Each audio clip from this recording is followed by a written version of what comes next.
Good morning, Ashers! Once again, we are here with a development update of Ashes of Creation and the hype train that is going with it. In this week's news, we have the development update that happens monthly, so I'll be covering mostly that with some really cool animations and art assets that are available. I'm not going to go through all of them, but I'll put the link below if you guys want a little bit more information in that regard. With that being said, let's jump straight in.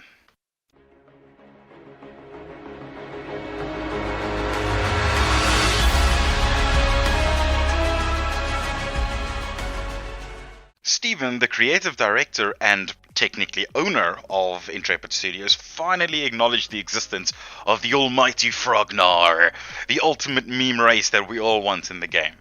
I don't know how many people actually want it in the game, but the community has been memeing about it for the past week, and it's quite the wild ride.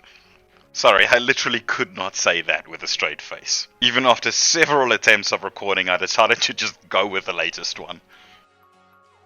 The Ashes of Creation Voyager pack, which includes a bunch of cosmetics when you pre-purchase the game, is being replaced by a more watery theme. We even have a really fast but slow mount that is also going to be available. I don't know if this company really enjoys memeing us, but this is amazing. As far as uniqueness goes, this is probably up there with weird and wonderful at the same time. Intrepid's next hiring spree is currently being started, with a bunch of positions going available on Twitter, which you can check out. If you have any devs that you really like to see working on this game, I would recommend you send this to them in some form and actually see if they can join the team. I would love to see some different talent from a lot of different MMOs or even non-MMOs to come into this scene and actually have an influence on it. There's a lot of good talent out there, so at the end of the day, the more input and unique input the game gets, the more of a modern experience we end up getting. So I'm super excited to see who actually joins the team. Maybe they should actually let us know about the team that is currently there and introduce us to the actual devs. That'll be awesome. Steven once again reminded us that the alpha, that is in literally 3 to 4 months, will not be under any form of NDA, so expect a lot of footage to be coming out shortly with a lot of people looking at the game, theory crafting, and generally just getting excited about it. I'm still hoping to get into the alpha one and actually stream that for you guys, so keep an eye out for that. We got a closer look at how gathering in the world will work. It's quite interesting. It's basically just a node that you can use one time, and these will refresh over time. We didn't get too much footage of it, but they did talk quite a bit about how this is going to work. Zones will actually not be tied to the level of crafting that is available. So in other words, if you walk into a zone, there could be crafting materials that are completely unavailable to you at a given level. However, you will be able to gather them when you are at the appropriate level instead. These zones will also not be just randomly scattered with materials. These materials will be thematic to the actual zone. Let's say you're on a mountain and this area is rich in ores, you will be able to mine iron and all kinds of things like that because the zone is thematically speaking fitting to that actual resource. What makes this doubly interesting is that means that certain materials will be scarce in some zones and nodes and more common in others, which means you are able to go and sell things in different markets that are scarce and more valuable if you use caravans or just walk with your materials to that location. This leads me to the subject of how the economic interaction will work in this game. They actually went into it a little bit as well. Basically, the idea is that every node or node that has vassalized other nodes will share almost like a community board for player shops. There will also be a separated auction house, obviously for only in-game materials that you can only purchase with in-game gold, that is available within that economic zone slash collection of nodes. For ease of interaction between players and the auction house and the various shops that will be set up within a economic zone, Intrepid will be implementing a community board of sorts where all of the items within these different levels of economic interaction are being sold. And those items will basically be listed and you'll actually have to physically go to the location of the shop or node itself to go and purchase from there. Whether this is across economic nodes or zones is a little bit unclear.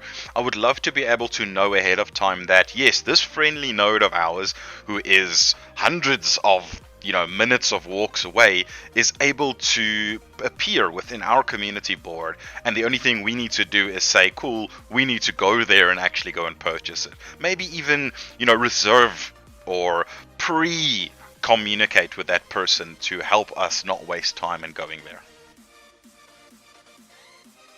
They also showed off the iterative process behind animating and skill effects that the mage will primarily have.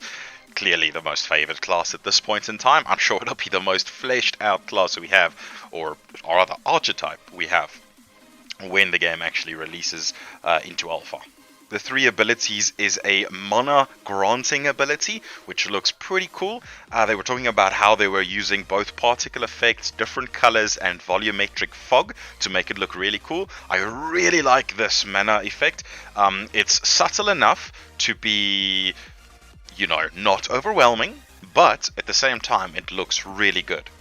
The blink effect, which you can see on screen right now, looks really good as well. The only concern I have in this regard, it's a little flashy for something that's very personal and only really relevant to yourself. I like the idea of good looking skills, but at the same time I don't want it to be across my entire screen as people cast abilities. Guild Wars 2 especially suffers from too many skill effects, and that's the game I'm playing right now, and I hate that specific aspect of the game. And finally, a beam ability, which is one of the few action skills we've already had a chance to see. The beam basically just fires in a direction where you are facing. I can imagine you actually turning it and trying to track your target with it. This effect looks absolutely amazing. I have no idea how they managed to make it look so flowing and good at the same time. It's important that this skill is, of course, very, very, very, very well telegraphed and very visible, because apparently this will be a strong damage ability. More notably, the skill, as it goes up in ranks and you spend skill points, you will be able to cast it through your opponent at the highest rank to deal damage in a complete line, rather than hitting the first opponent and stopping there. I love this.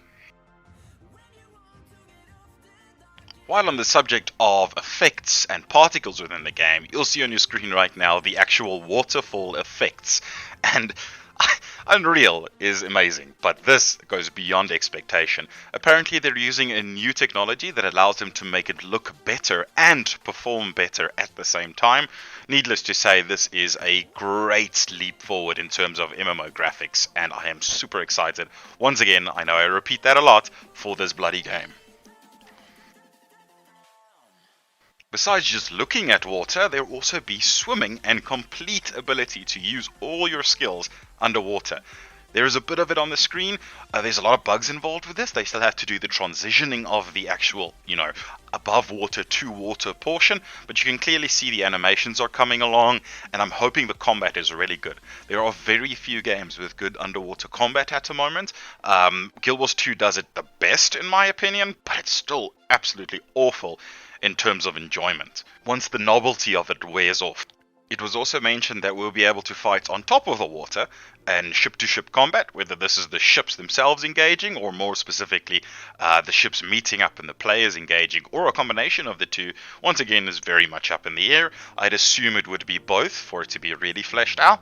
But yeah, they did mention that, so expect a really cool surface water kind of interaction with the game itself. And finally, I'm going to wrap up with the creepiest thing I've seen all week. They gave us a sneak peek at spiders, and they said they were going to be, literally head-eyed, and I kind of freaked out a little bit. Not that I'm specifically afraid of spiders, but nonetheless, they still creep me out just a teensy bit, which is probably a good thing, I guess, maybe, possibly. If you have arachnophobia, I'm very sorry for the imagery I just put on your screen. Well, thanks for tuning in this week. I am planning to do this every week, assuming there is content. So thank you very much for watching. Subscribe if you like the content and you want to see more, and obviously not miss out on any more of these kinds of things. My next video will be covering the PvP and how it will function within the game, so stay tuned for that as well.